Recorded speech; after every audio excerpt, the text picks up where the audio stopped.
With breaking news this afternoon out of McDuffie County, a student was found with a gun at Thompson High School. Take a look at him for yourself. He is talking on his Bluetooth right now because he says he has a podcast, but he is right here at the Richmond Plaza Shopping Center where there is a military recruitment office. Lawyers say what was supposed to be a bonding experience at football camp turned brutal. An Allendale man is waking up in jail this morning accused of attempted murder. And take a look behind me. You can see some cars here having to make that U-turn because of these road closed signs. Walk with me this way. We can show you even more damage. And this is a perfect time, Ed, to remind everyone to go ahead and download our weather app so you can take the weather with you. News Channel 6 has obtained this crash report giving us details about the truck involved, and we found out that it has had 12 violations in the past. Ma'am, do you know why you're being arrested? No, I do not. Does Donald Trump have your cell phone number? And if not, would you give it to him? Envelope, please. It's a little corny, but it's part of the process. We've got a lot of news to get to, so let's start with it. Now on Good Morning Augusta, race for the White House. Friends of former Vice President Al Gore say he is considering running for president. But overnight, a Gore spokeswoman told the Tennessean newspaper the politician turned environmentalist is not exploring a run. And Pringle speaks out. After various transportation problems in the first week of school, Richmond County Superintendent Dr. Angela Pringle is addressing your concerns. She cites a lack of communication and number of buses for the reason for the problems. At 5:04, Columbia County parents are expressing their concerns over the school system's notification process. 2 threats were made against Columbia County schools, and today is just the 8th day of the school year. Some parents want to know why they weren't notified by the schools.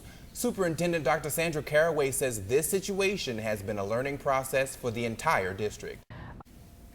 Dr. Caraway encourages all parents to stay up to date with the school board's Facebook and Twitter pages. You can find that information on our website. That's WJBF.com. Hazing allegations against players and coaches of the Allendale Fairfax High School football team are now in the hands of Orangeburg County investigators.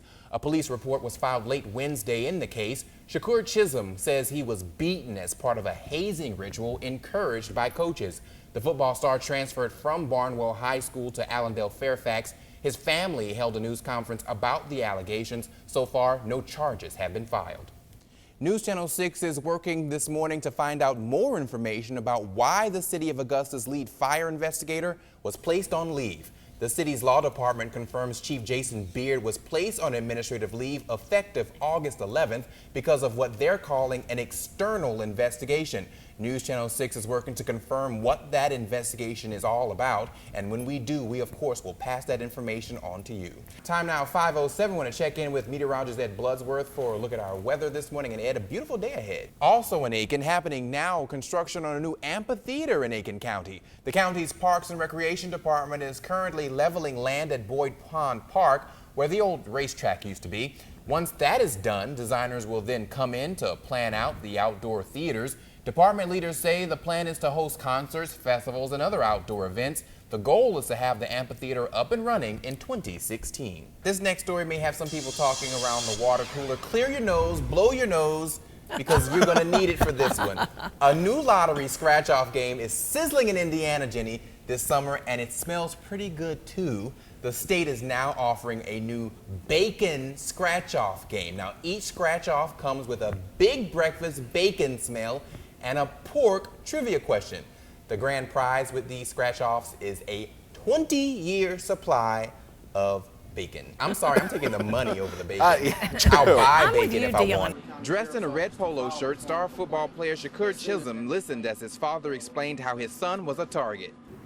Every new player that comes to camp is told to be beaten. Chisholm's lawyers say he was beaten twice last week at football camp by 15 to 20 teammates at a time. These students were pulled from their beds out of a basement. The lights were turned off, and the beatings began. Chisholm was a star running back at Barnwell County High School with several colleges looking at him. He transferred to Allendale Fairfax to graduate from his father's alma mater. We talked to Principal Seneca Baines. Mr. Baines, can we ask you questions about the hazing incident that's being alleged that happened? Sir, we have legal counsel with the law office of Charles S. Boykin, so please don't put the camera in my face, sir. I'm in my vehicle. Now, Chisholm withdrew from the high school, and his lawyers are hoping that that won't hurt his chances for playing college ball. His lawyers also are planning on filing a civil lawsuit, and they want the head football coach to resign immediately. Down, high five. Woo! Ooh. Mary Catherine Gorlick is spending the last hours of summer break with her kids in the park. We've had a lot of fun this summer. But that fun turned into concern during open house at Langford Middle School. You can't see it now, but this sheet of paper hanging on the gym wall included names, telephone numbers, and addresses for students. We blurred all that out to protect students' privacy. That was a huge red light for me. It was like, why can anyone see what our address is? And that makes it a security concern. The school sits off of busy Walton Way. A lot of people going in and out of the school, and anyone can take a picture using their cell phone of that list and do whatever they want with that information. It just seems like an invitation to predators. After several attempts to call the Richmond County school system, we got a statement late Wednesday afternoon that reads, after notification that student information had been improperly displayed, school administration removed those documents. We apologize for the error. Gorlick says the situation crosses a line. We trust the schools. We trust the teachers and the faculty with our children, and they should absolutely live up to that. We're going to do our best to clean it up. It's a volunteer effort to help clean the front of Metropolitan Community Church.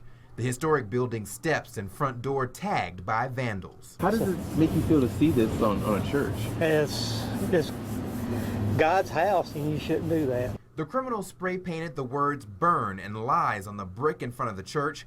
On the door, a misspelled Bible verse. On the front steps, the words you'll burn and that Bible verse, Leviticus 18:22, spelled correctly. The church's pastor, Rick Sosby, tries to clean it up. This clearly is a hate crime based on the saying that we'll burn and the scripture that they're referencing. That scripture reads, do not have sexual relations with a man as one does with a woman. That is detestable. Do you feel it's just a target? It's hard to say. It kind of feels that way. The church was also hit about 2 weeks ago. News Channel 6 was the only TV station to report on a rainbow flag being stolen and the pole being broken in front of the church. We were also the only station to document the moment Sosby and his partner became the first same-sex couple to get a marriage license in Richmond County. According to Georgia Equality, Georgia is one of only 5 states that does not have a state hate crimes law. What happens next?